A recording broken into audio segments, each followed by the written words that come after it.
ज्यांनी एडेनिपाणीचं नाव संपूर्ण साहित्य विश्वात आणि त्याबरोबर राजकारणाच्या विश्वात ही प्रज्वलित केलं. आणि त्यावेळी असं म्हटलं गेलेलं होतं की एड्याचा पाटील ठाण्याचा अध्यक्ष झाला. त्यावेळी उपरोधानं म्हटलं जायचं, कारण एडेनिपाणी असा नावाचा उल्लेखच केला जात नव्हता. एडं असंच म्हटलं जात होतं. आणि ठाण्याला त्यावेळी एड्यांचं हॉस्पिटल होतं. मेंटल हॉस्पिटल हे ठाण्याला त्यावेळी. आणि म्हणून उपरोधानं असं म्हटलेलं होतं. पण त्यांनी त्यांच्या विवेचनात असं म्हटलेलं होतं, एड्याचा असलो तरी विश्वाला गवसणी घालणार आहे. आणि म्हणून विश्वाला गवसणी घालण्याचं सामर्थ्य त्याने आपल्या काव्यानं त्यावेळी सिद्ध केलं. आणि जा मुली जा दिल्या घरी तू सुखी राहा, ही जीवनाची असणारी एक नंदादीप आयुष्यात तेवावा, तसं माणसांच्या आयुष्यात नवा सूर्य, नवी दीप्ती, नवपावित्र्य घेऊन येणारी त्यावेळची प्रचिती त्यांनी लोकांच्या समोर ठेवली. आणि हुंदका आला नाही असं लग्न कधी झालं नाही त्या कालावधीत. त्या पी सावळरामांचा आज स्मृतिदिन, तो योगायोगानं आज इथं असा यावा की आज वर्ष झालं दिबा पाटील सरांच्या आईला जाऊन. दिबा पाटील सरांच्या आईचाही हा असणारा स्मृतिदिन. आपल्या आयुष्याच्या असणाऱ्या जीवनातल्या काही फुलांनी आयुष्य सजावं, पण त्याच्यातून हातातून आणि शब्दातून रेखाटलेली काही फुलं आईच्या चरणावर अर्पण करावीत, तशी दिबा पाटलांनी आपल्या साहित्यकृती आपल्या आईच्या चरणावर अर्पण केल्या. आणि त्यानिमित्तानं हा त्यांचा नोटबंदी नावाचा कथासंग्रह आज प्रकाशित होतो आहे. आणि 5 वर्षापूर्वी पी सावळरामांचं पहिलं चरित्र जय किसान मंडळानं याच एडेनिपाणीच्या मातीत पहिल्यांदा प्रकाशित केलं. त्यापूर्वी पी सावळरामांचं चरित्र नव्हतं. रात्री 1:30 वाजेपर्यंत त्यांच्या कवनांचा कार्यक्रम हा एडेनिपाणीनं या भूमीत ऐकलाय आणि मन कान तृप्त झालेत. आज त्याची पुनःप्रचिती येते. या कार्यक्रमाच्या निमित्तानं या ठिकाणी शिवाजी विद्यापीठाचे माजी विभाग प्रमुख आणि महाराष्ट्राच्या कानाकोपऱ्यात आपल्या जीवनाची असणारी माणुसकीची प्रचिती दैदिप्यमान करत फिरणारा एक भणंग पांथस्त म्हणून ज्यांच्याकडं पाहिलं जातं, वाटसरू म्हणून पाहिलं जातं, त्या देवदाशी आणि माकडवाल्यांच्या चळवळीनं उभा महाराष्ट्र गाजवला, त्याचा जागर कानाकोपऱ्यात घातला आणि माणसांच्या जीवनाला एक नवं मूल्य प्राप्त करून दिलं. आणि आपल्या कादंबऱ्यातून देवदाशींच्या जीवनाच्या प्रचिती, त्यांच्या जीवनाच्या समस्या, त्यांची दुःख, त्यांचं जीवन चौंडकं, भंडारभाऊ सारख्या कादंबऱ्यांनी लोकांच्या दर्शनाला आणून दिलं. आणि खऱ्या देवाची असणारी डोंगरावरची आई माणसांच्या जीवनाला कसं व्यापून राहते त्याची प्रचिती घराघरात नेऊन त्यांनी पोचवली. भाऊपाध्यांच्या कथाजीवनाचा अभ्यास करत त्यांनी त्याच्यावर संशोधन केलं. आणि शिवाजी विद्यापीठाचं एकूण चेहरा मोहरा बदलून नवं असणारं सारस्वताचं दालन त्यांनी सजवलं. म्हणून राजन गवस सरांच्याकडं संपूर्ण महाराष्ट्र आणि साहित्याच्या विद्यापीठांच्यामध्ये नाव चर्चिलं जातं. संपूर्ण देश आणि देशाच्या बाहेर देखील त्यांच्या नावाची चर्चा साहित्याच्या वर्तुळातून केली जाते. तणकटसारख्या कादंबरीनं नवजीवनाचं व्यापक असणारं वर्तुळ अधिक विस्तृत केलं आणि एक नवं चैतन्य साहित्याच्या माध्यमातून महाराष्ट्राला प्राप्त करून दिलं. आणि हाच वारसा तितक्याच समर्थपणे रणधीर शिंदे सरांच्याकडे सोपवला. शिंदे सर हे आत्ताचे वर्तमानातले असणारे शिवाजी विद्यापीठाचे विभाग प्रमुख आहेत, मराठी विभाग प्रमुख. माणसाला मातीत मळलेल्या आणि ज्याचं अस्तित्व मातीमोल झालंय अशी माणसं उभी करण्याचं काम या दोघांनी आपल्या हाती घेतले.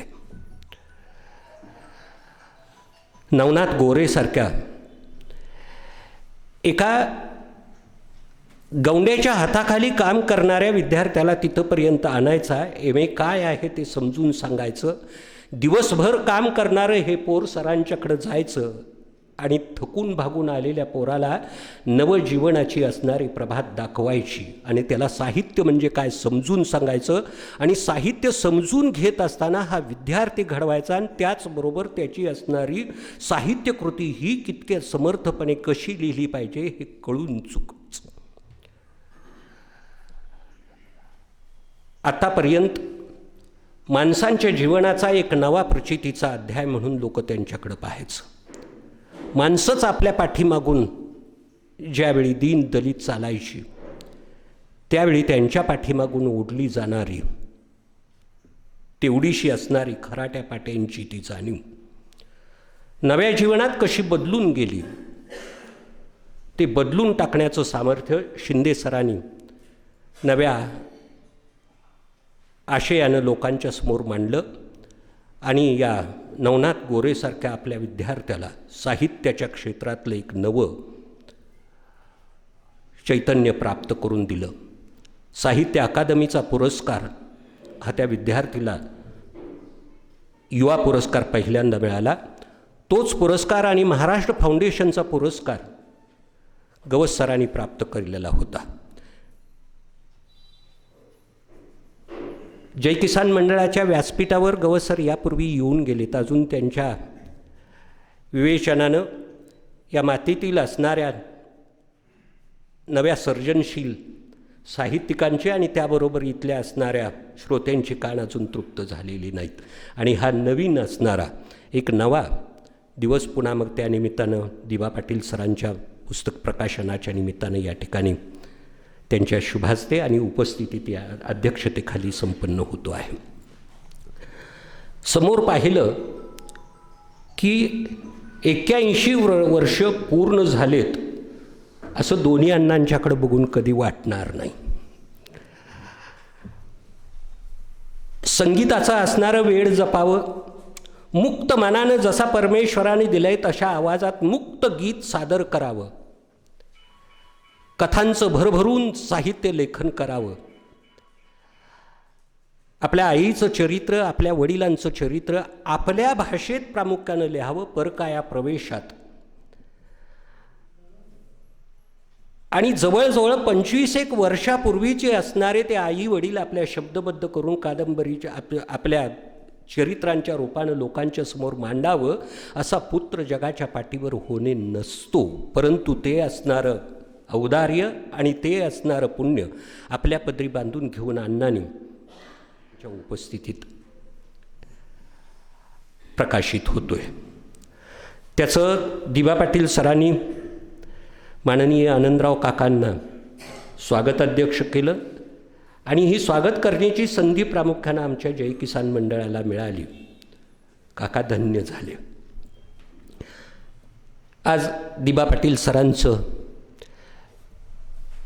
20पेक्षा जास्त साहित्यकृती 16व्या साहित्यकृती लोकांच्या दर्शनाला त्यांनी ठेवल्या आणि या 16व्या साहित्यकृतीचं प्रकाशन समारंभ या ठिकाणी आपल्या सर्वांच्या उपस्थितीत आणि सन्माननीय व्यासपीठाच्या उपस्थितीत या ठिकाणी संपन्न होतो आहे. आपण सर्वजण या ठिकाणी उपस्थित राहिला. PK पाटील तात्या आहेत, कवी रमजान मुल्ला आहेत, त्याचबरोबर महाराष्ट्रातले नवकथाकार म्हणून ज्यांच्याकडं पाहिलं जातं आणि अनेक साहित्य संमेलनं ज्यांनी आपल्या कथेनं कथाकथनानं जिंकलीत असे आदरणीय पाटील सरही या ठिकाणी उपस्थित आहेत. पुनश्च आपल्या सर्वांचं आणि सन्माननीय व्यासपीठाचं मी अत्यंत आनंदानं स्वागत करतो आणि स्वागतोपरास्ताविकाचे हे लांबलेलं विवेचन मी थांबवतो. जय हिंद, जय महाराष्ट्र.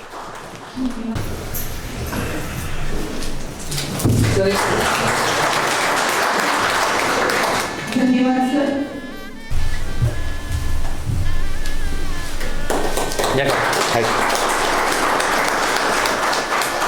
धन्यवाद सर. या ठिकाणी व्यासपीठावर उपस्थित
आजच्या या नोटबंदी पुस्तकाच्या प्रकाशन समारंभाच्या निमित्तानं व्यासपीठावर उपस्थित असलेले महाराष्ट्रातील ख्यातनाम साहित्यिक प्राध्यापक डॉक्टर राजन गवस सर, त्यांच्या शुभ हस्ते या पुस्तकाचं प्रकाशन झालं, ते या महाराष्ट्रातील एक सुप्रसिद्ध समीक्षक म्हणून ज्यांचं नाव घेतलं जातं साहित्य क्षेत्रात आणि मराठी विभाग प्रमुख शिवाजी विद्यापीठाचे असलेले आदरणीय प्राध्यापक डॉक्टर रणधीर शिंदे सर, साहित्य चळवळीला सातत्यानं प्रेरणा देणारे आणि साहित्य चळवळ गतिमान ठेवणारे आदरणीय प्राध्यापक शामराव पाटील अण्णा, ज्यांच्या सिद्धहस्त लेखणीतून 6 ग्रंथ निर्माण झालेले आहेत आणि अनेक चित्र त्यांच्या कुंचलेच्या सामर्थ्यातून जन्माला आलेली आहेत, असे अष्टपैलू असणारं व्यक्तिमत्व संगीतात आहेत, गायनात आहेत, अध्यात्मात आहेत, योगात आहेत, आता अण्णा कशात नाहीत असा प्रश्न पडतो. असे आमचे प्रेरणास्थान असलेले आमचे मार्गदर्शक आदरणीय ॲडव्होकेट बी.एस. पाटील अण्णा, ज्यांनी या पुस्तकाची जबाबदारी माझ्या एका शब्दावरती घेतली. खरं तर या येडेनिपाणीचं नाव अण्णा उच्चारताना पी. सावळरामांच्या पेक्षासुद्धा अलीकडच्या काळात एक सांस्कृतिक चळवळ गतिमान करणारं जे नेतृत्व या गावात तयार झालं, जय किसान मंडळाची स्थापना ज्यांनी केली आणि या गावाला एक चांगला सांस्कृतिक चेहरा देण्याचं काम केलं. शिंदे सर, गवत सर, तुम्हाला या निमित्ताने एवढं सांगू इच्छितो की ज्यावेळी यांची व्याख्यानमाला आपण अनुभवलेली असेलच. गवत सर एकदा येऊन गेलेले आहेत, परंतु हजारो माणसं व्याख्यानासाठी जमणारं हे एकमेव गाव आहे. आणि ही सगळी कला जर कोणाची असेल तर ती आनंदराव पाटील काकांची आहे. आणि म्हणून मी एका पक्षात काम करत होतो, काका एका वेगळ्या पक्षात, परंतु ज्यावेळी सांस्कृतिक चळवळीत आम्ही एकत्र यायचो त्यावेळी काकांच्याबद्दल मला एक विशेष आदर वाटायचा. माझ्या हृदयात त्यांच्याबद्दल एक आदराचं स्थान आहे. आणि म्हणून मी काकांना म्हणालो की 21 तारखेचा हा दिवस अत्यंत शुभ दिवस आहे. गवत सरांना शुभाशुभ पटणार नाही, परंतु मला आजची 21 तारीखच पाहिजे होती, कारण माझ्या आईचं आज वर्षश्राद्ध, पहिलं श्राद्ध होतं. आणि पाहुण्यांच्या गराड्यातून हे मला होणार नाही. आणि लगेच 1 तारखेला एक साहित्य संमेलन आईच्या नावानं मी ठेवलेलं आहे, मात्र स्मृती ग्रामीण साहित्य संमेलन. त्याचंही व्याप माझ्या पाठीमागं असल्यामुळं काकांना म्हणालो ह्या पुस्तकाची प्रकाशनाची जबाबदारी तुमच्यावर टाकतो आहे. काकांनी आनंदानं सांगितलं की दिबा सर, या पुस्तकाची प्रकाशनाची जबाबदारी मी घेतली असं समजा. आणि काका कामाला लागले, पत्रिका काढल्या. आणि आजचा हा अत्यंत आनंदाचा क्षण काकांच्या उदार अंतःकरणामुळे या ठिकाणी आलेला आहे. माझ्या या पुस्तकाविषयी मी फारसं बोलणार नाही. आणि माझ्यासारख्या छोट्या माणसानं साहित्यातले बोलून जास्त वेळ घेण्यापेक्षा गवत सरांना आणि शिंदे सरांना वेळ दिला पाहिजे. आणि म्हणून मी एवढंच सांगेन या पुस्तकाच्या निमित्तानं की एक लेखक म्हणून मी ज्या ज्या क्षेत्रात वावरतो, मग त्या राजकीय क्षेत्रात असेल, सामाजिक क्षेत्रात असेल, सांस्कृतिक क्षेत्रात असेल, आणि माझा सातत्यानं तळागाळातल्या माणसाशी संबंध येत असतो. अगदी बेरोजगार तरुणांची एकेकाळी फौजच्या फौज माझ्यासोबत असायची. केवळ तो कार्यकर्ता म्हणून त्याला वापरण्यापेक्षा मी त्याच्या वेदना, दुःख जाणून घ्यायचा प्रयत्न करायचो. आणि अशा या माझा स्वभाव असल्यामुळं समाजातलं दुःख, समाजाची वेदना माझ्या अंतःकरणाला बोचते. एखादी घटना सहजपणानं घडून जाते आणि मग माझं मन विचार करायला लागतं. त्या घटनेभोवती मी खूप विचार करतो की ही घटना अशी का घडली, आणि त्या घटनेच्या तळाला जाऊन ज्यावेळी मी शोध घेण्याचा प्रयत्न करतो त्यावेळी मला त्या ठिकाणी एक चांगलं सकसाथं कथाबीज मिळतं. माझ्या कथेसाठी असेल, कादंबरीसाठी असेल. मास्तर कादंबरीचं कथाबीज मला आमच्या कॉलेजच्या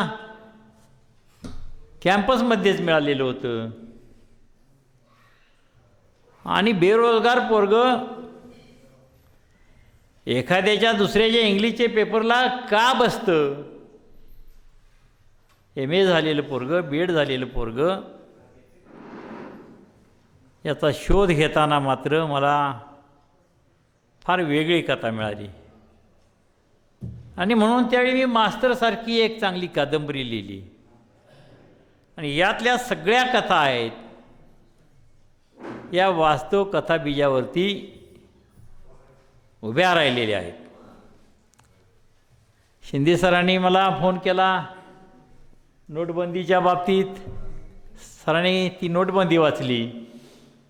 आणखीन एक कथा शिंदे सरांनी वाचली. आणि सकाळी सकाळी शिंदे सरांचा मला फोन आला की देवा कथा खूप चांगल्या लिहिलेल्या आहेत, यातली काचमणी कथा ही माझ्याच गल्लीतली ही गोष्ट आहे सर. म्हणजे सकाळी सकाळी लहान मूल 6वीला असणारं पोरगं ज्यावेळी रस्त्यावर येऊन बोंब मारतं आणि कालवा होतो आणि ती पोरगं आईवडिलांना आणलेली नवीन कपडं सगळ्याचा जाळ करून त्या सगळ्यात टाकतं. आणि त्यानंतर मी चौकशीला सुरुवात केली, असं का केलं, यानं नवी कपडे या लहान मुलानं का जाळली, याचा शोध ज्यावेळी घेतला त्यावेळी मला काचमणीचं कथा बी मिळालं. म्हणजे अशा सगळ्या कथा माझ्या भटकंतीतून किंवा माझ्या सामाजिक फेरफटक्यातून मला मिळालेल्या आहेत. लेखकाकडं केवळ प्रतिभा असून चालत नाही, तर समाजात घडणाऱ्या घटनेकडं अत्यंत जाणीवपूर्वक चांगल्या अंतःकरणानं समाजाचं दुःख जाणून घेण्याच्या तळमळीनं पाहण्याची नजर असली पाहिजे. त्याचवेळी अशी कथाबीजे मिळतात. आणि आज हा 16वा कथासंग्रह माझा या ठिकाणी प्रकाशित झालेला आहे. मला खूप आनंद झाला. अत्यंत चांगल्या या योगावर झालेला आहे की आज पी सावळारामांचा स्मृतिदिन आहे. ज्यांनी मराठी साहित्याचं एक दालन समृद्ध केलं, त्या सावळारामांचाही आज स्मृतिदिन आहे. त्यांची बहीण माझ्या घराच्या पाठभिंतीला राहत होती, तीही चांगली कवयित्री होती. त्यामुळे त्या कुटुंबाच्याबद्दलही मला खूप जिव्हाळा आहे पहिल्यापासून. आणि विशेष म्हणजे माझ्या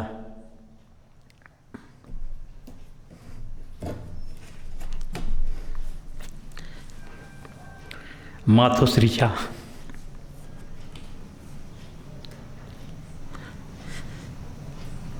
ठीक आहे.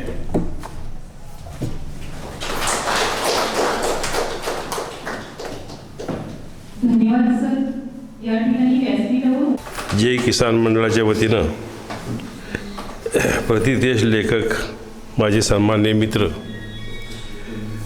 आदरणीय दिवा पाटील यांच्या नोटबंदी या पुस्तकाच्या प्रकारांच्या निमित्तानं प्रकाशनाच्या निमित्तानं या ठिकाणी प्रमुख अतिथी म्हणून उपस्थित असणारे आमचे सर्वांचे मित्र आणि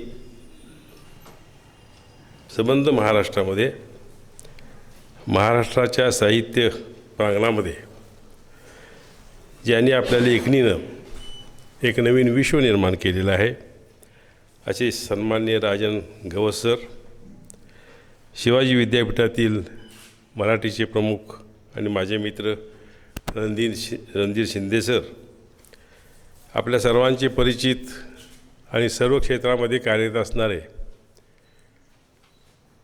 आणि नूतन सदस्य महाराष्ट्र राज्य साहित्य संस्कृती मंडळ या ठिकाणी विराजमान झालेले माननीय शामरावांना, ज्यांच्या दृष्टिकोनातून आणि एका विशिष्ट विचारातून या ठिकाणी या हॉलमध्ये या पुस्तकाचं प्रकाशन होत आहे ते आमचे आनंदराव काका, कालिदास पाटील, ज्यांनी प्रास्ताविक या ठिकाणी केलं ते माझे सन्माननीय मित्र दीपक स्वामी आणि संयोजक शंकर पाटील, आपण सर्व, विशेषतः आमच्या ज्ञानेश्वर वाचन मंडळाचे सदस्य PK पाटील, SK पाटील, आणखी एक तिसरे पाटील, हां, हे सर्व मंडळी, व्यासपीठावरील आणि व्यासपीठाच्या पुढील आपण सर्व आदरणीय.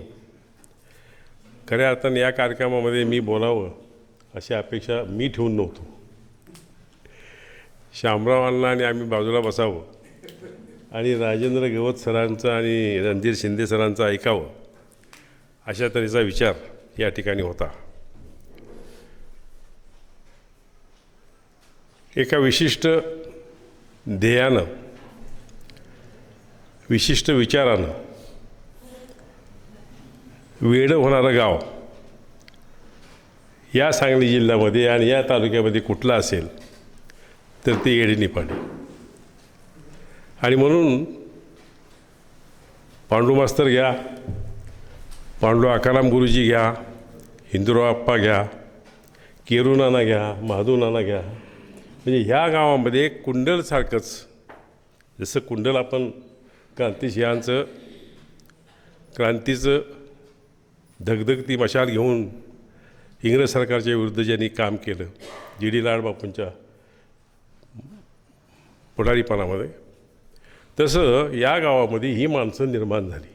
आणि हे एक वेळ घेऊन या माणसांनी त्या काळात आपण कोण आहोत आणि आपण देशासाठी काय केलं पाहिजे ह्याचे बरेच मोठे धडे आपल्याला देऊन ठेवलेले आहेत. आणि म्हणून माझ्या मते ह्या गावाला येडं निपाणी हे जे गाव पडते ते पाणी नव्हतं ही गोष्ट खरी होती, पण येडं होतं ती ह्यासाठी होतं. आणि म्हणून अशा या ठिकाणी आनंदराव काकांच्यासारख्या जाणत्या लोकांनी या पुस्तकाचं प्रकाशन घेतलं. साहित्याच्यामध्ये नेहमीच भर पडत असते. आपल्यापुढं जो प्रश्न आता सध्या असतो आणि राहतो तो गवसाहेब म्हणजे आमच्या वाचकांचा म्हणजे वाचक कमी मिळतात, वाचनाची आवड कमी झालेली असते आणि मग आम्ही लिहून काय करायचं असा प्रश्नसुद्धा लेखकांना पडल्याशिवाय राहत नाही. परंतु लिहित जावे, वाचत जावे आणि वाचत गेला तर वाचाल ही आपली जी म्हण आहे तीही खरी ठरते. दिबा पाटलांच्या या कार्यक्रमामध्ये येत असताना अनेक आठवणी माझ्या मनामध्ये तरळत होत्या. म्हणजे मी लेखक कसा झालो, तुम्ही सांगितलं आम्ही सगळेच आहोत, परंतु असं म्हणता येईल की jack of all trades master of none.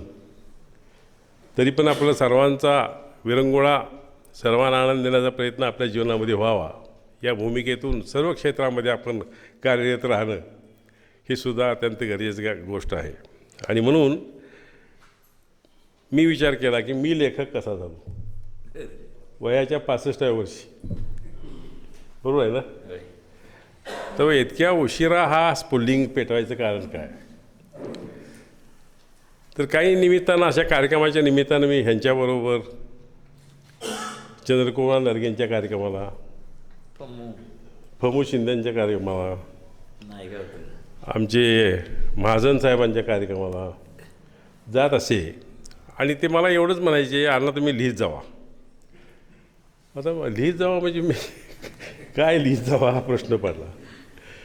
आणि म्हणून पहिलं पुस्तक लिहिलं माणसांच्या गाथा आणि शिकारीच्या गाथा. दिवाने आता जे लिहिलं आहे त्याच पद्धतीचं, पण मला जी माझ्या आजोळी माणसं भेटली त्या माणसांचं शब्दचित्र मानदेशी माणसांच्या पद्धतीचं जेवढं होता येईल तेवढं मी करण्याचा प्रयत्न केला आणि ते चांगलं झालं.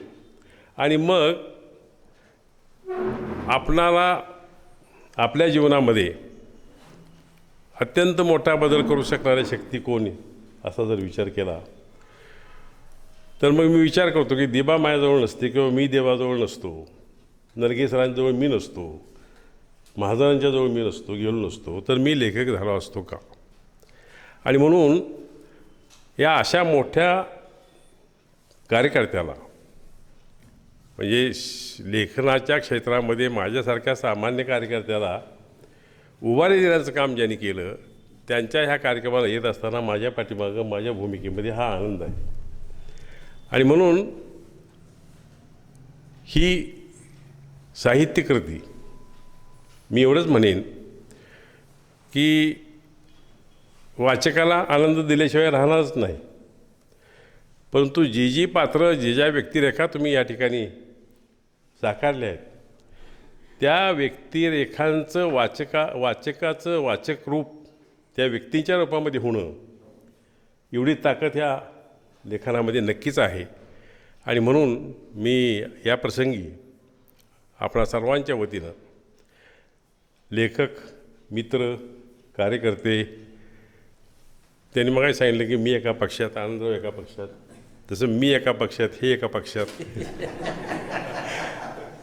मी मला म्हणले एकदा, मी सेक्रेटरी असताना अण्णा म्हणले, मी शिवसेनेत जाऊ का?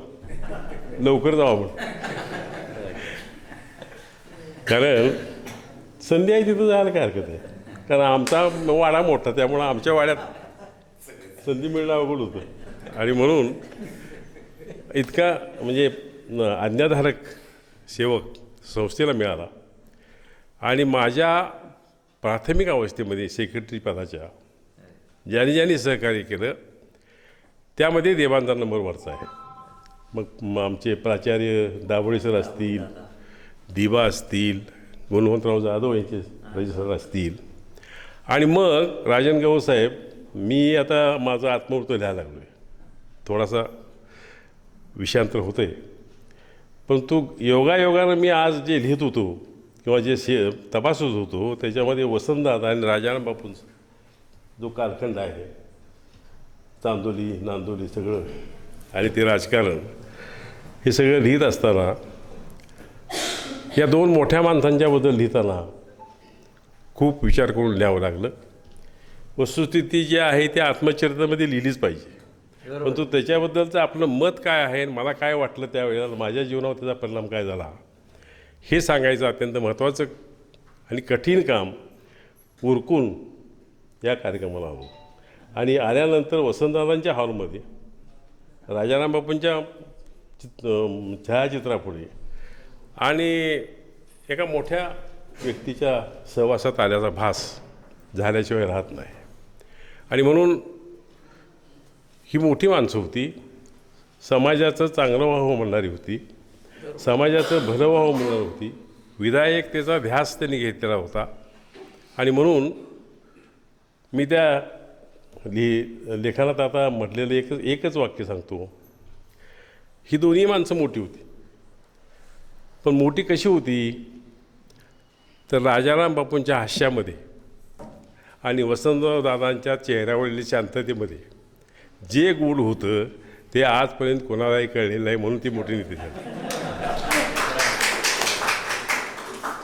आणि हे मला कळलं, हे त्यावेळेला मला माहीत झालं. अशा तऱ्हेच्या काही गोष्टी लेखनामधून आपल्याला स्फुरतात आणि समाजाला, वाचकाला आनंद देण्याचं काम आपण करतो आहोत. आणि तशी मंडळी आज या ठिकाणी देवा तुम्ही गोळा केलीत, समाविष्ट केलीत, याबद्दल तुमचे आभार. आणि आपल्या सर्वांच्या वतीनं शुभेच्छा व्यक्त करून थांबतो. जय हिंद, जय महाराष्ट्र.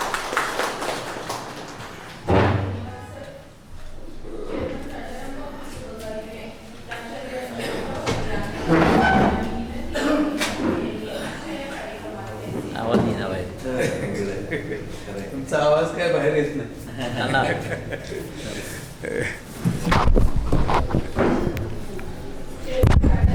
नमस्कार. आमचे मित्र आणि कादंबरीकार दिबा पाटील यांच्या नोटबंदी या कथासंग्रहाचा प्रकाशन समारंभ या ठिकाणी संपन्न होत आहे. ज्यांच्या हस्ते या कथासंग्रहाचं प्रकाशन झालं ते साहित्य संस्कृती मंडळाचे सदस्य आणि शिवाजी विद्यापीठ मराठी विभाग प्रमुख प्राध्यापक डॉक्टर रणदीप शिंदे सर, या कार्यक्रमाचे अध्यक्ष आणि एक ज्येष्ठ साहित्यिक माननीय डॉक्टर राजन गवस सर. आत्ताच ज्याने आपलं मनोगत व्यक्त केलं ते अष्टपैलू व्यक्तिमत्व, चित्रकार, लेखक, शिकार करणारे, योगामध्ये असणारे, सगळ्या क्षेत्रामध्ये ज्यांचा वावर असतो ते आमचे मित्र सहकारी बी एस अण्णा, या कथासंग्रहाचे लेखक दिबा पाटील, ज्यांनी या कार्यक्रमात संयोजन केलं ते शंकर पाटील, दीपक स्वामी, कालिदास पाटील, आणि या सगळ्यांच्या पाठीमागं ज्यांची प्रेरणा आहे ते आनंदराव काका आणि दिबांचे अनेक मित्र, साहित्यिक मित्र या कार्यक्रमासाठी आहेत. रमजान मुल्ला आहे, हिम्मत पाटील आहे, महादेव माने, सगळे बंधूंनो आणि भगिनींनो, देबा एक मित्र म्हणून सर्वांना प्रिय आहेत. मगाशी उल्लेख झाला, देबा शिवसेनेत काम करतात. पण देबा एक शिवसेनेचे नेते आहेत म्हणून साहित्य वर्तुळामध्ये कोणीही बघत नाही. देबा एक कादंबरीकार आहेत, लेखक आहेत, एक उत्कृष्ट वक्ते आहेत आणि सांगली जिल्ह्यातील साहित्य चळवळीला प्रेरणा देणारे आमचे वैजनाथ महाजन सर असतील, दिबा पाटील असतील, हे आहेत. अगदी जिल्ह्यातल्या सगळ्या ठिकाणी नवीन साहित्यिकांना प्रेरणा देण्याचं काम दिबा करत असतात. त्यांचं हे 16वं पुस्तक आज प्रकाशित होतं आहे. आणि दिबा ज्या वेळेला माझ्याकडे येतात त्यावेळेला पुस्तक घेऊन येतात, शुभेच्छा देण्यासाठी, अभिनंदन करण्यासाठी. आणि मग त्यांची पुस्तकं वाचण्याचा एक आनंद निर्माण होत असतो. एडे निपाणीबद्दल अण्णांनी खूप बोललेत, पण आनंदराव काकांनी एक साहित्यिक सांस्कृतिक चळवळ लक्ष्मी उद्योग समूहामध्ये निर्माण केलेली आहे. आणि बहुतेक सगळ्या कार्यक्रमाला आम्हाला ते बोलवत असतात. काकांचा फोन आला, काका असतील, कालिदास असेल किंवा दीपक स्वामी, तर इथं येण्यामध्ये एक आनंद वाटत असतो. आणि दिबांच्या सगळ्या कार्यक्रमाला मग कामेरीतल्या कामेश्वरी मंडळामार्फत घेतले जाणारे कार्यक्रम असतील किंवा पुस्तक प्रकाशनाचे असतील. आता 1 तारखेला दिबांनी साहित्य संमेलन घेतलं आहे. पत्रिकेमध्ये नाव असल्यानंतरच जावं असं नसते. दिबांचा आदेश आला की मग त्याला हजेरी लावावीच लागते. नोटबंदी हा कथासंग्रह अजून वाचलेला नाही, वाचणार आहे. पण नोटबंदी हा विषय आमच्या जिव्हाळीचा आहे, बँकिंग विषयाशी संबंधित आहे. कारण देशामध्ये एका रात्रीत 83% चलन ज्यावेळेला रद्द-बातल केलं जातं त्यावेळेला काय परिस्थिती निर्माण होईल हे सामान्य माणूससुद्धा सांगू शकला असता. कारण चलनावर सगळे व्यवहार, आर्थिक व्यवहार चालत असतात. आणि दुसऱ्याच दिवशी एक मुंबईहून एक महिला आमच्याकडं आलेली होती आणि मला म्हणले पाणीसुद्धा मिळालं नाही, कारण माझ्याकडे 500 आणि 1000च्या नोटा होत्या. सुट्टे पैसे नसल्यामुळं मला कुठं नाश्ता करता आला नाही, पाणी घेता आलं नाही. आणि त्या 50 दिवसामध्ये रिझर्व्ह बँकेनं तर 67 सर्क्युलर्स काढली आणि एका दिवसामध्ये 2 सर्क्युलर, सकाळी एक वेगळं, दुपारी वेगळंच. आणि ही सगळी कॉन्ट्रॅडिक्टरी सर्क्युलर्स निघायची. आणि स्वतःचेच पैसे बँकेमधून काढण्यासाठी लोकांच्या अशा लाईनी लागलेल्या आणि त्या लाईनीत उभा राहूनही अनेक माणसं मृत्युमुखी पडली. आणि त्याच्यातून अनेक कथा निर्माण झाल्या. त्याच्यावर एक स्वतंत्र पुस्तक निघू शकेल. एवढ्या वेगवेगळ्या वृद्ध माणसं असतील, उन्हातान्हात या नोटबंदीच्या काळामध्ये म्हणजे संपूर्ण देशामध्ये एक विचित्र वातावरण निर्माण झालेलं होतं. त्याच्यावर कथाच नाही तर कादंबरीसुद्धा, अनेक कादंबऱ्या निघतील. आणि हा एक विषय घेऊन दिबांनी, आता त्यातली एक कथा नोटबंदीची आहे, बाकीच्या इतर कथा आहेत. पण पुस्तकाचं नाव वाचल्यानंतर नोटबंदी हा विषय या पुस्तकाचा असावा असं वाटतं. तर हे पुस्तक वाचनीय होईल आणि निश्चितपणानं दिबांची सगळीच पुस्तकं ही अतिशय वाचनीय अशा पद्धतीची आहेत. आणि त्यामुळं हे पुस्तकसुद्धा त्याला चांगला वाचक वर्ग मिळेल. दिबा सतत काहीतरी लिहित असतात. अनेक संमेलनामध्ये उद्घाटक असेल, संमेलनाचं अध्यक्षपद असेल, परिसंवादात सहभाग असेल आणि अशा सगळ्या ठिकाणी दिबांचा वावर असतो. आणि दिबांचे मित्र सर्व पक्षामध्ये आहेत आणि जिव्हाळ्याचे मित्र आहेत. त्यामुळं कारण पक्षामध्ये सुद्धा एका पक्षातला माणूस दुसऱ्या पक्षातल्या कार्यकर्त्याशी वेगळ्या भावनेनं बघत असतो, तिरस्कारानं बघत असतो. तसं दिबांचं नाही. दिबांना सगळ्या पक्षातले सगळे नेते दिबा हवेत असं वाटत असतं.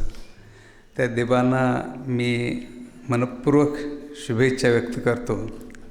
मला आणखी 1-2 कार्यक्रम आहेत, त्यामुळं मी दिबांची आणि शिंदे सर याची परवानगी घेऊन मला जाण्याची त्यांनी धन्यवाद. काका 1-2च मिनटं बोलतो. मी भावनावश झालो मगाशी, त्यामुळं बोलता आलं नाही. परंतु या पुस्तका पाठीमागची सगळी प्रेरणा आणि हे नेटकं पुस्तक निघावं यासाठी ज्यांची धडपड होती त्यामध्ये एक उदयोन्मुख समीक्षक धनाजी घोरपडे यांचा सिंहाचा वाटा आहे. पिके तात्या, आनंदराव पाटील, संजय पाटील यांचं सातत्यानं सहकार्य असतं. रमजान मुल्ला, महादेव माने, हिम्मत पाटील या ठिकाणी मायासाठी आवर्जून आले. आमचे आनंदहरी कुलकर्णी सर, मेहबूब जमादार सर, ही सगळी मंडळी आलेली आहेत. आणि विशेष म्हणजे कालिदास पाटील आणि दीपक स्वामींची तीव्र इच्छा होती की हा समारंभ इथं व्हावा. त्याबद्दल मी तुम्हा सर्वांचं आभार मानतो. धन्यवाद सर. समीक्षक मराठी विभाग प्रमुख शिवाजी विद्यापीठ कोल्हापूर माननीय प्राचार्य डॉक्टर रणधीर शिंदे एक तारखेला विनंती करते की त्यांनी या ठिकाणी 2 दिवसात पत्रिका तयार होते. येतो मी.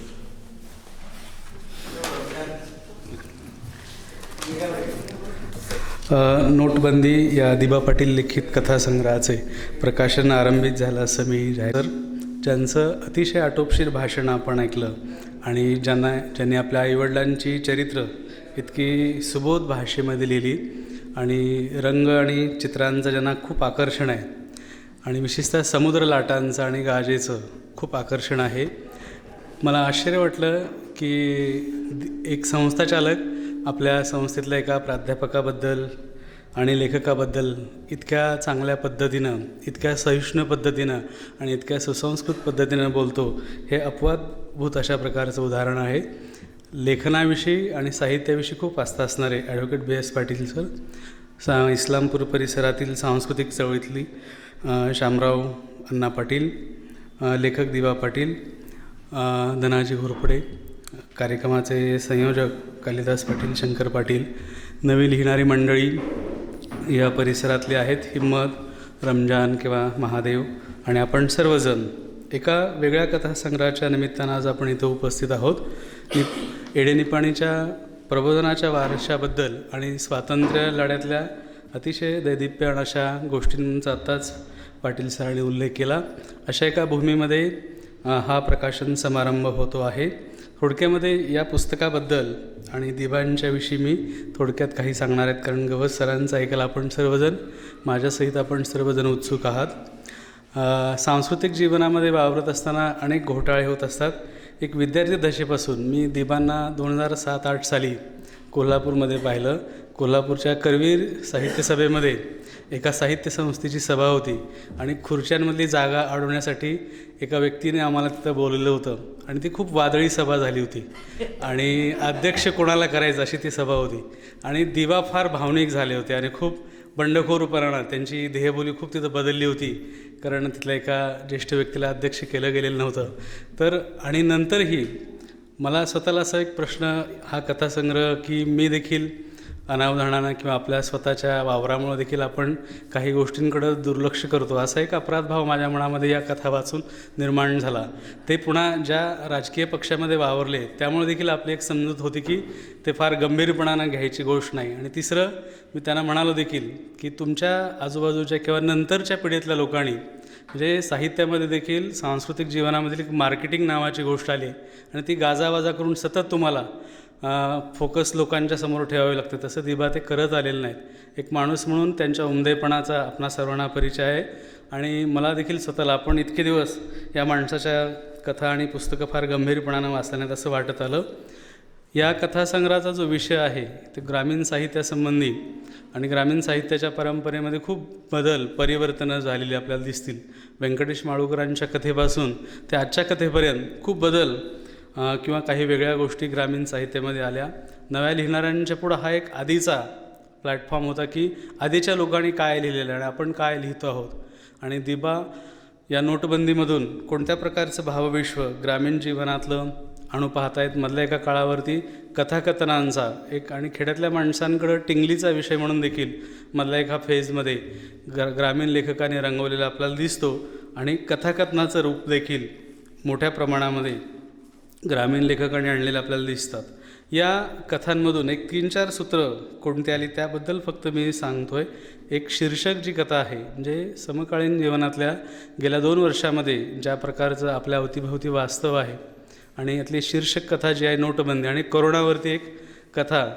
ग्रामीण जीवनामध्ये या 2 घटनांचं, एक राष्ट्राला हादरवून सोडणाऱ्या घटनेचं वास्तव खेडेगावामध्ये काय घडतं. एक म्हातारी बाई आहे आणि तिला आपल्या लेकीसाठी म्हैस घेण्यासाठी काही रक्कम बँकेतून आणलेली आहे आणि ती मिळवण्यासाठी तिला जी यातायात करावी लागते की व्यवस्था नावाची गोष्ट सामान्य माणसाला कशी नाडते आणि एका चुकीच्या धोरणामुळं एकाधिकारशाही आणि जी आर्थिक जीवनाशी सामान्य माणसांची ती नाडवणूक करणारी जी यंत्रणा आहे त्याचं अत्यंत विदारक वाटावं अशा प्रकारचं हे चित्रण आहे. कार्ड पेमेंट किंवा कार्डलेस पेमेंट आता ह्या 6 महिन्यामध्ये खूप मोठ्या प्रमाणामध्ये झालं. गोपाळ गुरु नावाचे एक फार चांगले अभ्यासक आहेत, त्याने कसं सतत मांडत आलेले आहेत की राष्ट्र नावाची गोष्ट आता माणसांमध्ये कार्डवरती अवलंबून आहे.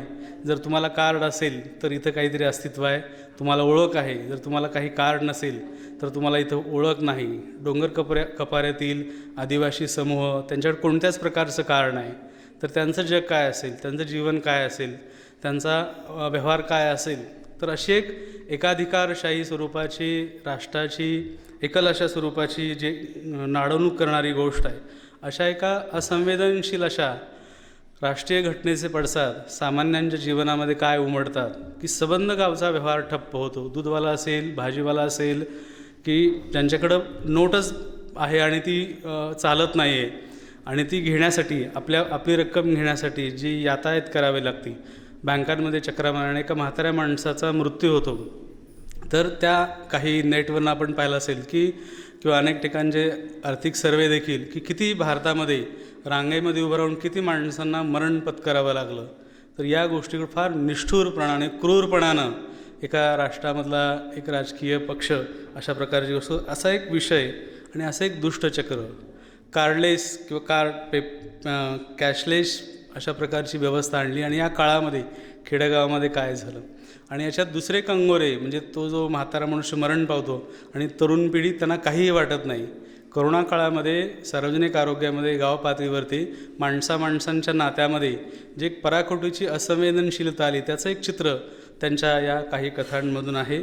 करोनासारखी कथा असेल त्यांच्यावर काही बाबतीत कथाकथनाचा देखील काही प्रभाव असावा.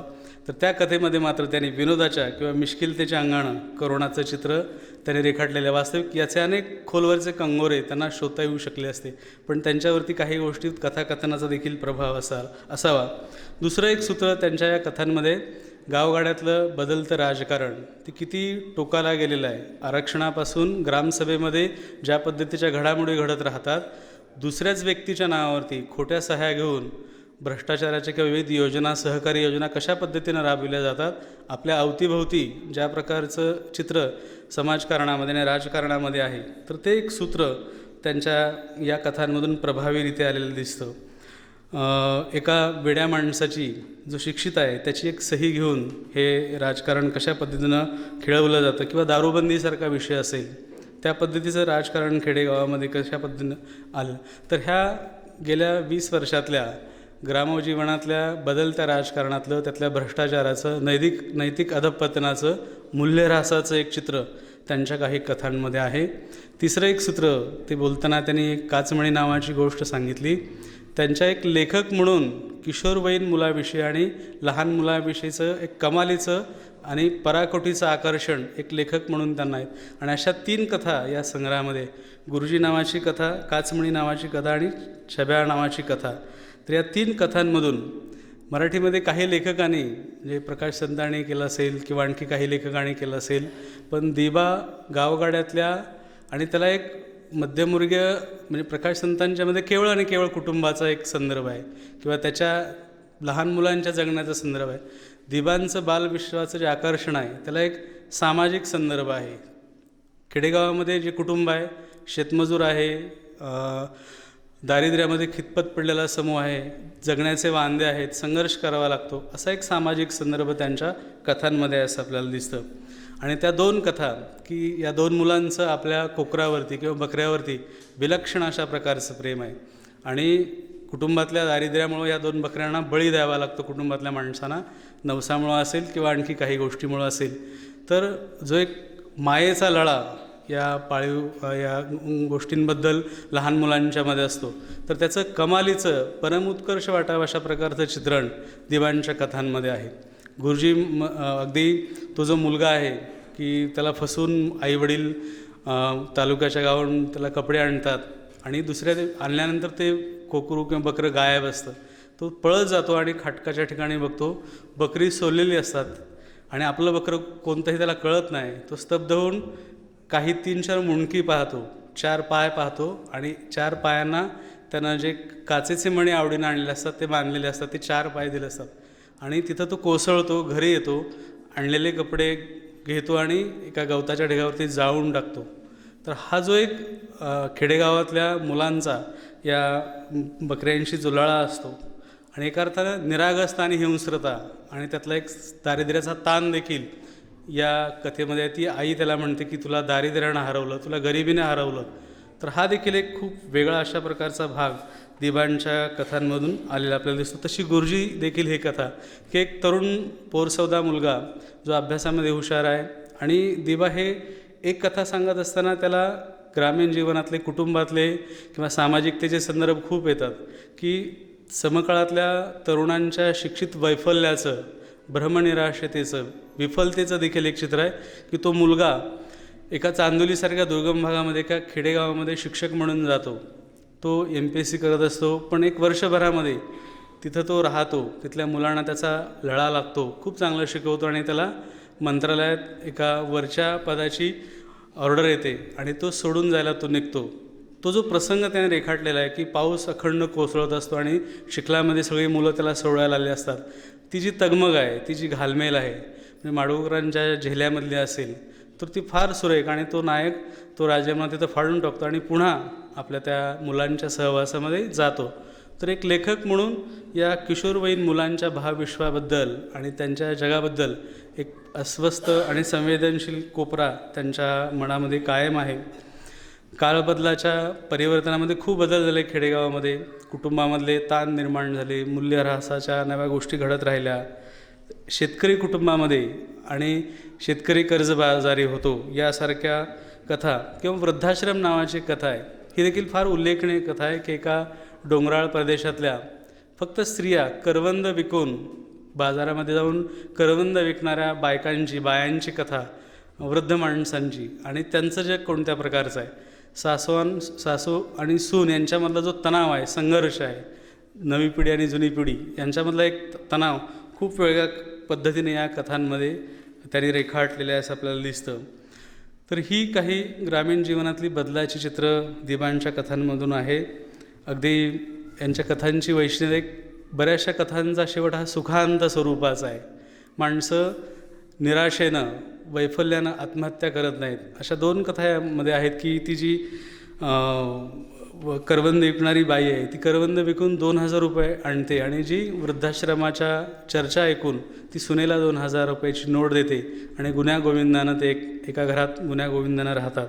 किंवा काळा रात्र होता मधला नायक जो आहे तो एका रात्री आत्महत्या करायला जातो कर्जबाजारी झाल्यामुळं, आणि त्याला दिवसा 2-3 किंवा आठवड्यांपूर्वी एक भंगार वेचणारी स्त्री आणि तिची 3 मुलं पोटासाठी वनवन फिरणारी आणि ती देखील जगून राहत आहेत. तर असं एक मोडून न पडणारी किंवा जगण्याचे संघर्ष करणारी आणि सुखांत स्वरूपाची कथा दिबांची कथा आहे. त्याचबरोबर एक गावगाड्यामधलं अनेक प्रकारचं एक समाजचित्र रेखाटावं, अगदी मातंग समाजापासून धनगर समूहाच्या चित्रणापर्यंतची व्याप्ती आणि शेतमजुरांपासून ग्रामजीवनातल्या एक समाज जीवनाचा एक विस्तृत अशा प्रकारचा फलक त्यांच्या कथांमधून आहे. खेडेगावातली माणसांची मनं ही लोकश्रद्धेनं भारलेली असतात. तर या जाणीवांचा प्रभाव त्यांच्या मनावरती कशा पद्धतीनं असतो तर त्याचं देखील खूप चांगलं रेखांकन त्यांच्या कथांमधून आहे. दैववादी असतील किंवा काही त्यांच्या श्रद्धा असतील, सामूहिक जाणीवा असतील, तर त्याचं एक चित्र त्यांच्या कथांमधून आलेलं दिसतं. ज्या कथांमधून म्हणजे वाचनाच्या पातळीवरती ही कथा इतकी विलक्षण सतत तुम्हाला खिळवून ठेवते, बांधून ठेवते आणि एक गतिमान अशा प्रकारची शैली या कथांमधून आहे. आधीच्या परंपरेतल्या गोष्ट रचण्याचं आणि वाचकांना सतत गुंतवून ठेवण्याचं, गुंगवून ठेवण्याचं सामर्थ्य त्यांच्या कथांमधून आहे. संवादाचा खूप चांगला वापर त्याने केला आहे. आपल्या अवतीभोवती खेडेगावामध्ये वेगळ्या माणसांचे, व्यक्तींचे, वेगळ्या वयोधर्मातल्या, वेगळ्या सामाजिक स्तरातल्या माणसांचे आवाज किंवा बोलणं आपण ऐकतो.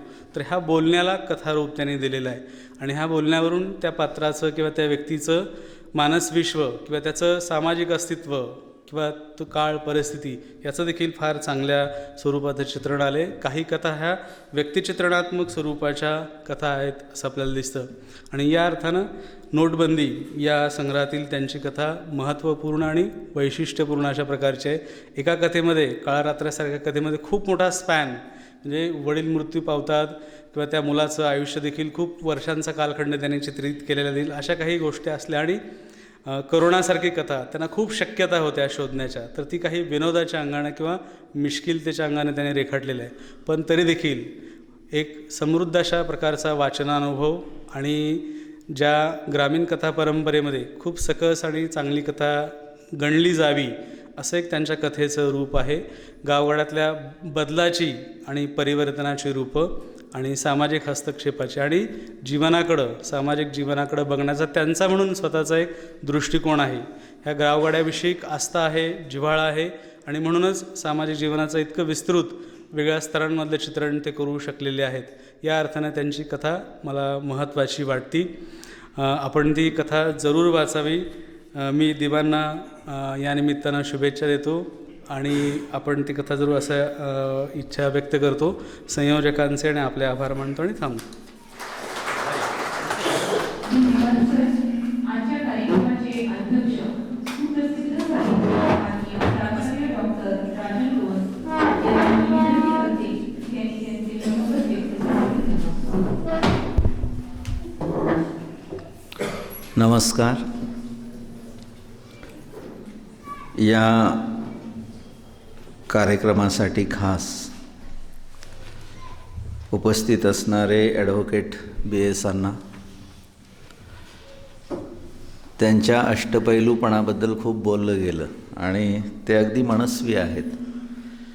त्यांच्या एकूण सगळ्या कामगिरीबद्दल मी तसा खूप सुपरिचित आहे. दुसऱ्यांना जे काही कामानिमित्त गेले, शामरावांना इथले सांस्कृतिक मंत्री ज्यांना म्हटलं होतं,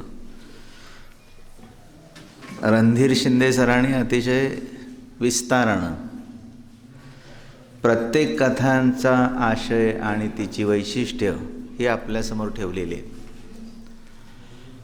ज्यांचा कथासंग्रह प्रसिद्ध आपण केला ते आमचे मित्र, स्नेही आणि अत्यंत सद्ग्रहस्थ. आता त्यांच्याविषयी आपण खूप बोललो आहे, त्यामुळे पुन्हा पुन्हा ते बोलणं काही बरोबर नाही. ज्याने हा कार्यक्रम घेतला म्हणजे यांचा खूप जुना माझा परिचय आहे काकांचा. दीपक स्वामींच्यामुळं मी इथं आलेलो होतो आणि इतकी माणसं होती जवळजवळ त्या दिवशी, 1000 माणसांचा समूह, आणि एक चांगली ऐकण्याची संस्कृती रुजवणं ज्यांना शक्य झालेलं आहे, आणि त्यांनी अखंडपणे ती रुजवण्यासाठी अथक परिश्रम केलेले आहेत, ते मला विशेष वाटतात. याबरोबर दिबांचे मित्र, नवे लिहिणारे आमचेही मित्र इथं उपस्थित आहेत.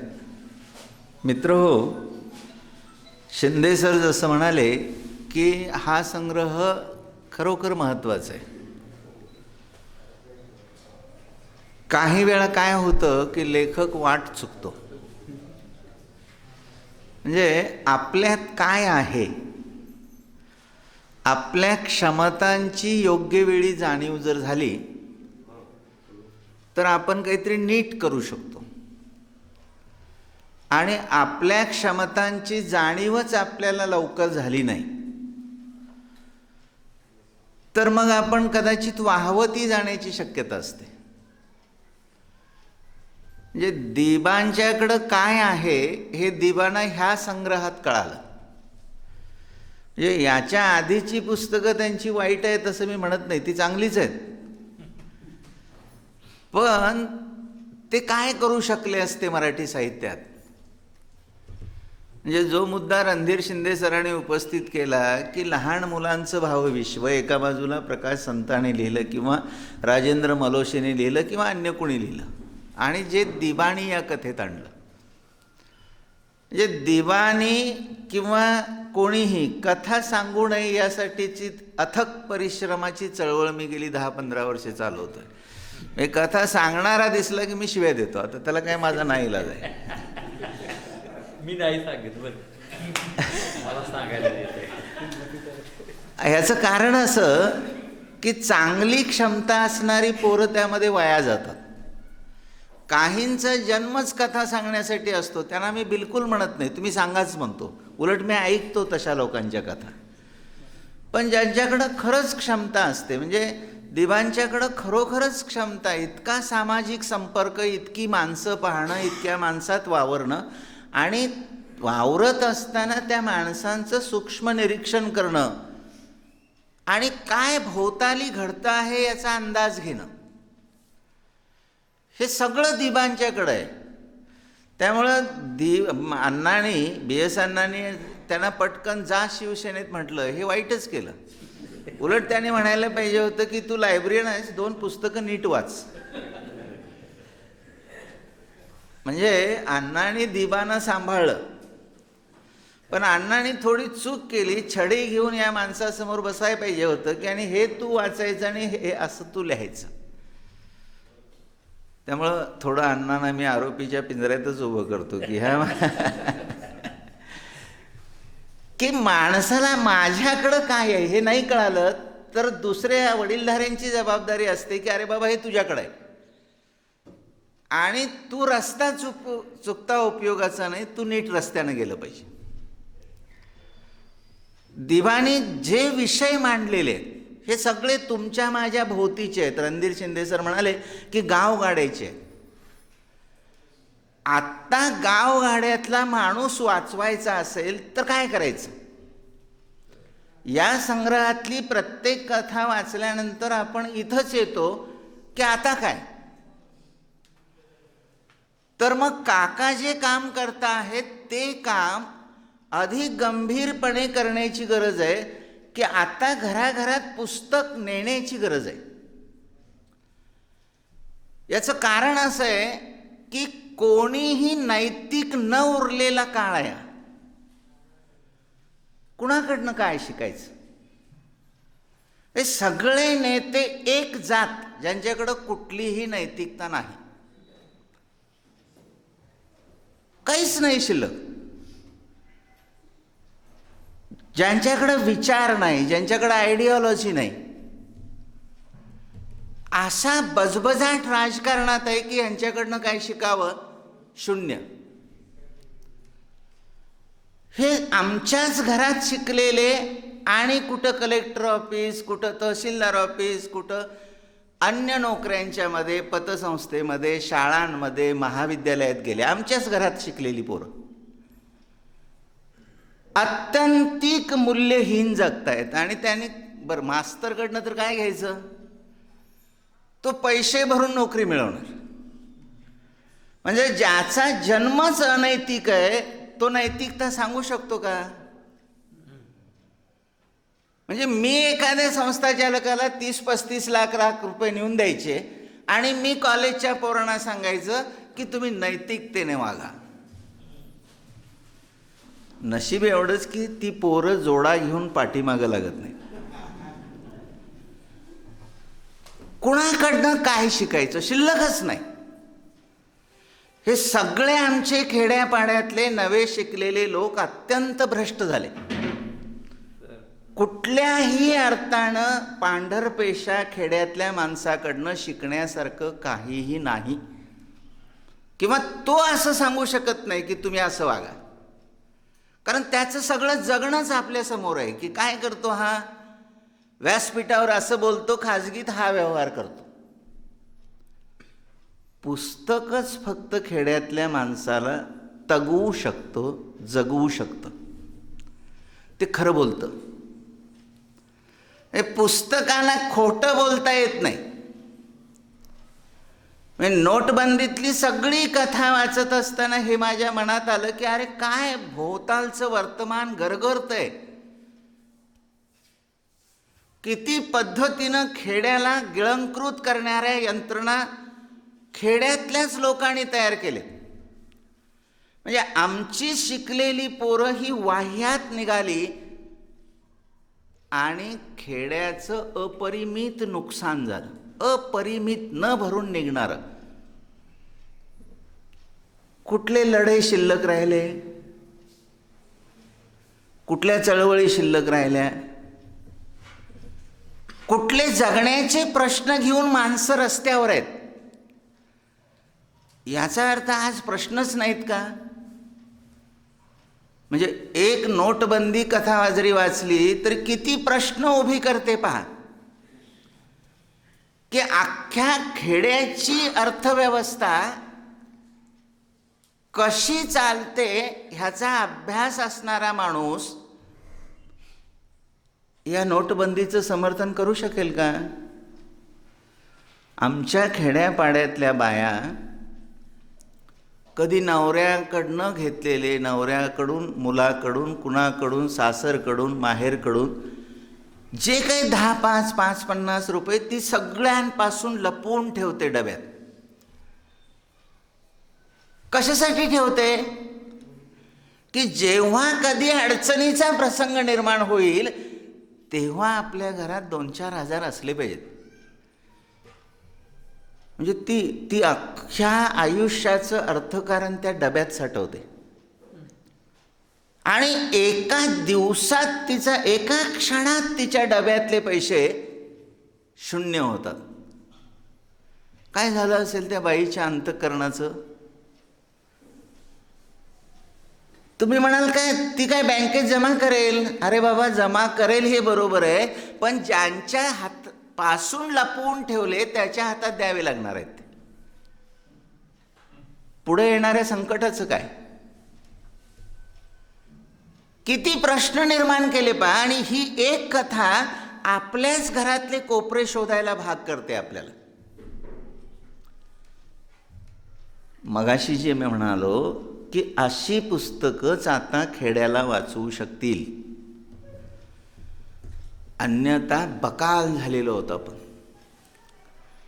कोणीतरी एक वयस्क माणूस गावात असायचा ज्याचा धाक असायचा, ज्याच्या समोरून जाताना आपण तोंड लपवून जायचो. कोण आहे खेड्यात असं धाक असणारा? म्हणजे धाक जाणं, अब्रू जाणं आणि लाज जाणं. आज धाकच कुणाला नाही, अब्रूचा तर प्रश्नच नाही.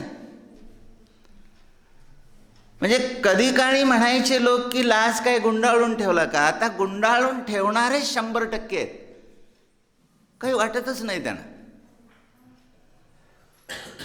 खोटं बोलणं हा तर आता अंगभूत गुण आहे, त्याच्याशिवाय जगू शकत नाही तुम्ही. कसं सांगणार वर्गातल्या पोराला खोटे बोलू नये? हे मास्तरच 1000 ठिकाणी खोटं बोलतो. आता या सगळ्या परिस्थितीमध्ये आपल्यातली लाज जाणं, आपण आबरूचं पूर्ण खोबरंच करून टाकलं. धाक तर शिल्लकच नाही.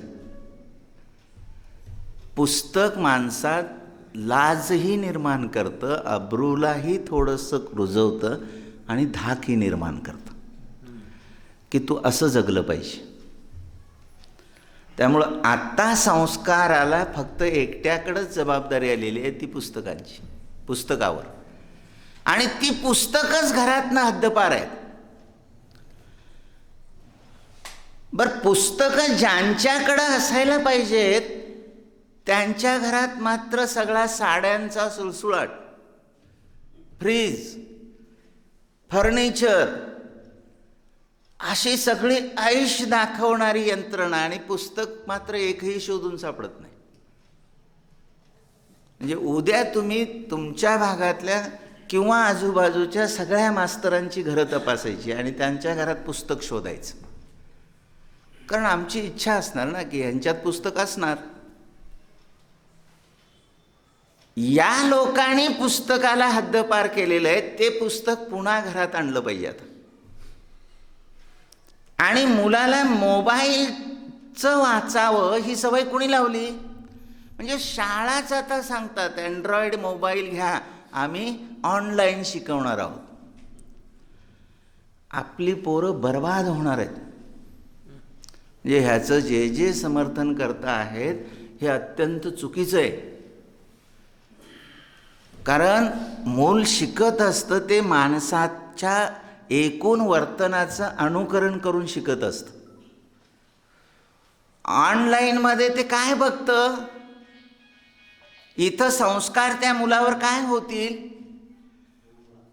आणि त्या मुलाला त्यातनं मिळणार काय आहे. आणि ह्याचं समर्थन कोण करतं? आपल्या देशातले सगळे सर्वोच्च आणि राज्यातले सगळी शिक्षण यंत्रणा.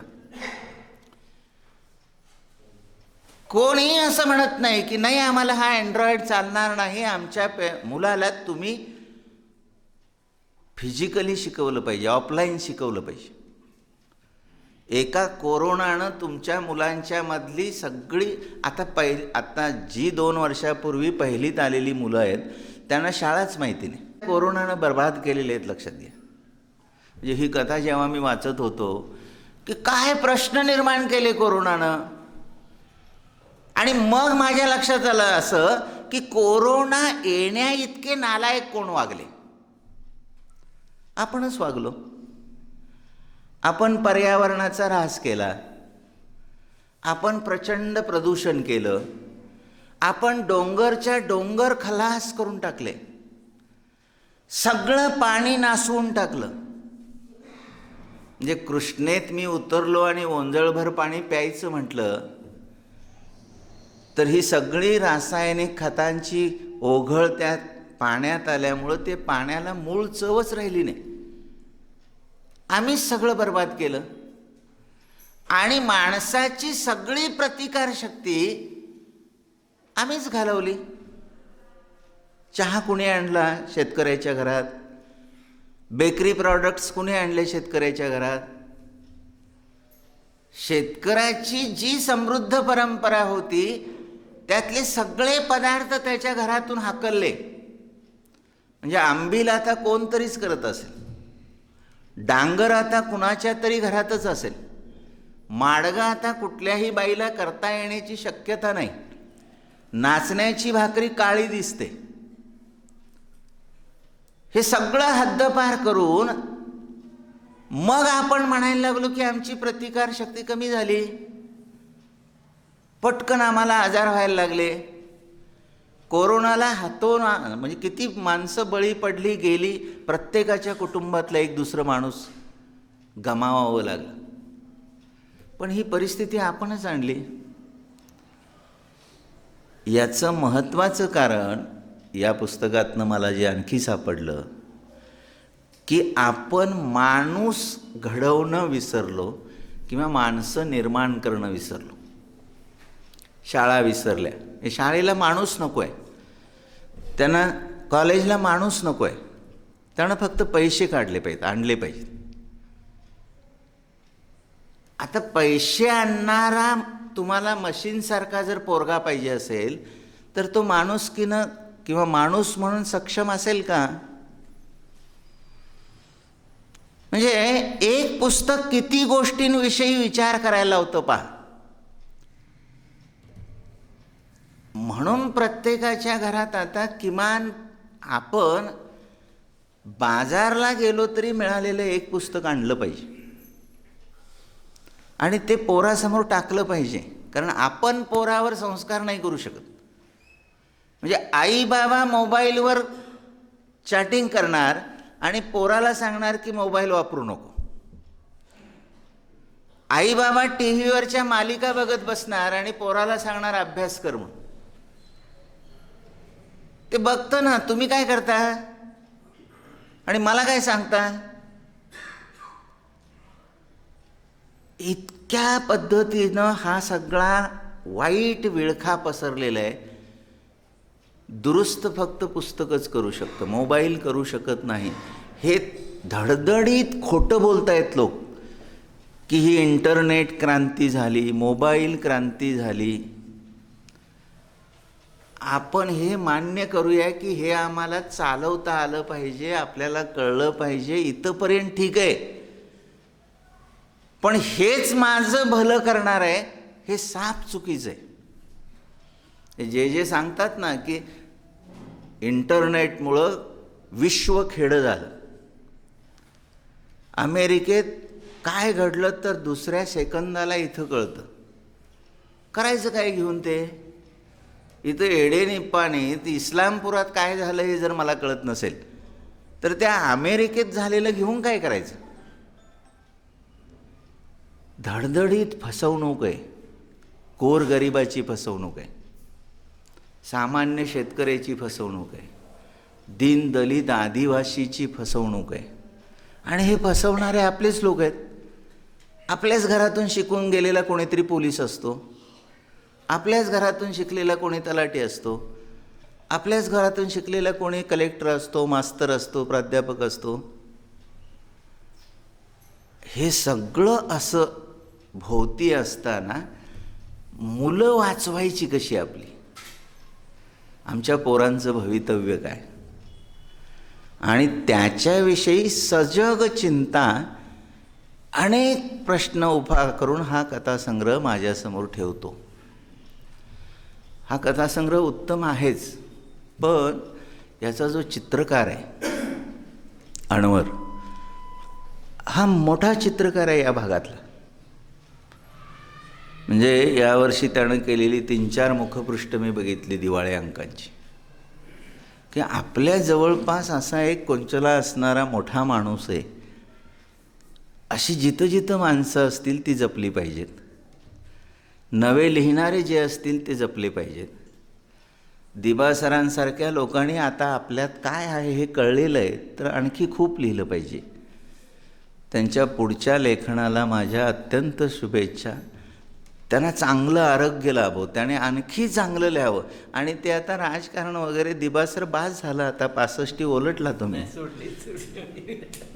आता घरात बसा, 4 चांगली पुस्तकं वाचा, त्यातनं चांगलं काहीतरी तुमच्या डोक्यात येईल आणि त्यातनं चांगलं मिळेल लोकांना, पुढच्या पिढीला मिळेल. अन्यथा ही सगळी बजबजपुरी बघतो आहोत आपण, त्याचाच एक तुम्ही भाग होणार असाल तर क्षमता असून तुम्ही वाया गेला असं मला कधीतरी म्हणावं लागेल. ते म्हणण्याची वेळ तुम्ही येऊ देणार नाही. देवांना खूप शुभेच्छा. आपण सर्व शांतपणे ऐकलात. तुमचे मनापासून आभार. धन्यवाद.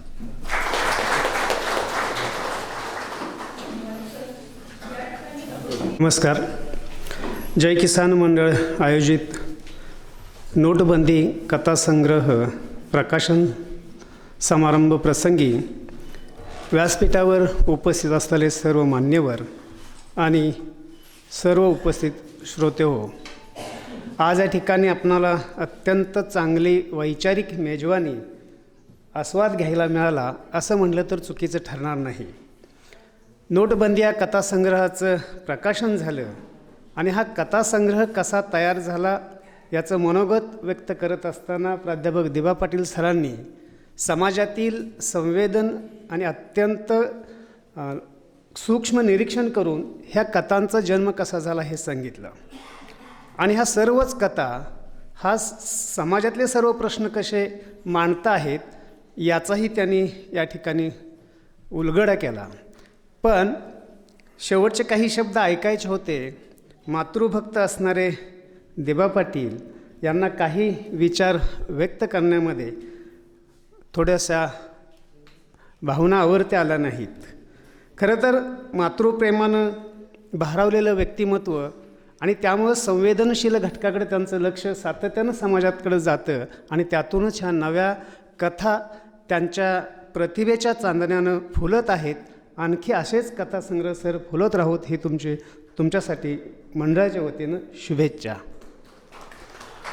तसेच खरं तर बोलण्यासाठी अनपेक्षित असणारे ॲडव्होकेट B.S. पाटील अण्णा बोलत असताना आपण मनोगत व्यक्त केलं, एडेनिपाणीचा वारसा सांगितलात, एडेनिपाणीचा असणारा ऐतिहासिक स्मृती आमच्या मनामध्ये जागृत झाल्यात. त्यापेक्षाही आपण वयाच्या 65व्या वर्षी लेखक म्हणून सुरुवात केलीत, नवीन क्षेत्रामध्ये सृजनशील साहित्य निर्मितीमध्ये पदार्पण केलं, हे आम्हाला खूप भावणार आहे. कारण श्रोतृवर्ग एडेनिपाणीतील प्रत्येक नागरिक हा वेगळे प्रयोग करत असतो, नवनवीन नाविन्य शोधत असतो आणि त्यासाठी तुमचा एक आदर्श म्हणून आपला उदाहरण निश्चितच आमच्या श्रोत्यांना मार्गदर्शन ठरेल अशी ही अपेक्षा आहे. तसेच या ठिकाणी काही कामानिमित्त शामराव पाटील अण्णांना दुसऱ्या ठिकाणी जावं लागलं, पण त्यांनी आपल्या मनोगतामध्ये नोटबंदीच्या कालखंडामध्ये झालेल्या सामाजिक ज्या काही समस्या निर्माण झालं याचंही आपल्यासमोर कथन केलं आणि तोही कालखंड आपल्या डोळ्यासमोर त्या स्मृतीला गेल्या काही वर्षातील स्मृतीला उजाळा मिळाला. प्राध्यापक डॉक्टर रणधीर शिंदे सर यांनी तर नोटबंदी ह्या कथासंग्रहाचा संपूर्ण भाग आमच्यासमोर खुला केला. अनेक पुस्तक वाचण्यासाठी उत्सुकता निर्माण केलीत सर. सर्व कथा सरांचे सर्व पैलू वेगवेगळ्या कथामध्ये कसे प्रतिबिंबित झालेले आहेत याचं सविस्तर विवेचन आपण केलं, समीक्षण केलं. त्याबद्दल आपलंही जय किसान मंडळाच्या वतीनं हार्दिक हार्दिक आभार. ज्यांचं नाव ऐकून ग्रामीण भागातील प्रत्येक माणसाचं हृदय भरून यावं आणि प्रत्येक शब्द कानामधून अगदी हृदयाच्या कप्प्यामध्ये साठवून ठेवावं असं नाव म्हणजे प्राध्यापक डॉक्टर राजन गवस सर. आपण बोलायला उभा राहिलात की टाचणी पडल्याचा आवाजही यावा, कितीही मोठं सभागृह असेल, एवढी आपली भाषेवरचं प्रभुत्व, समाजाचे असणारी परीक्षण, समाजाचं चिंतन आणि भविष्यामध्ये काय होऊ शकतं याचा विचारवेध घेणारे आपले विचार नेहमीच आम्हाला मार्गदर्शन करतात. सर आपण बोलत असताना विषय मांडलात की दिबा पाटील सरांना स्वतः काही क्षमताची जाणीव कधी झाली काय, आणि दुसरा मुद्दा मांडलात की स्वतःला जर काही व्यक्तींना क्षमता माहीत नाही झाल्या तर दुसऱ्यांनी जाणवून द्यायच्या असतात. सर मला असं वाटतं की कार्यक्रमाच्या सगळ्या यशस्वी आणि श्रोते जे आमच्या जय किसान मंडळाला होतात त्यात दुसरा मुद्दा महत्त्वाचा आहे, तो म्हणजे दुसऱ्यांच्या क्षमता दाखवून देणारं नेतृत्व आणि सहकार्य करणारा काकांचा हात आहे. म्हणूनच प्रत्येकजण त्यांच्या शब्दावरती विश्वास ठेवून या ठिकाणी येतात आणि आपल्या विवेचनामध्ये माणूस घडवण्यासाठी प्रयत्न केलं पाहिजेत आणि कोणत्याही प्रकारच्या प्रलोभनापासून दूर राहून समाजासमोर आदर्श म्हणून जर काही व्यक्तिमत्व उभा राहिलीत तर समाज बांधला जातो, एकत्रित येतो. या आपल्या प्रश्नाचं उत्तर ह्या जय किसान मंडळाच्या यशस्वीतेमध्ये आहे असं मला आवर्जून या ठिकाणी आठवलं किंवा त्याचा एक भास होत आहे. आज समाजामध्ये होत असलेली स्थिती आणि माणूसपण याविषयी अत्यंत सविस्तरपणे आमच्या श्रोत्यांना मार्गदर्शन केलं, प्रेरणा दिलीत. याबद्दलही मंडळाच्या वतीनं डॉक्टर राजन गवस सर, आपलं मनापासून हार्दिक हार्दिक आभार. मित्र हो, दिबा पाटील सरांच्यावरती प्रेम करणारं त्यांचं साहित्यिक स्नेही यांचाही या ठिकाणी मेळावा भरलेला आहे. मी नामोल्लेख टाळतो, पण सर्व आपल्या साहित्यिक मित्रांचं आमच्या मंडळाच्या वतीनं हार्दिक हार्दिक आभार व्यक्त करतो.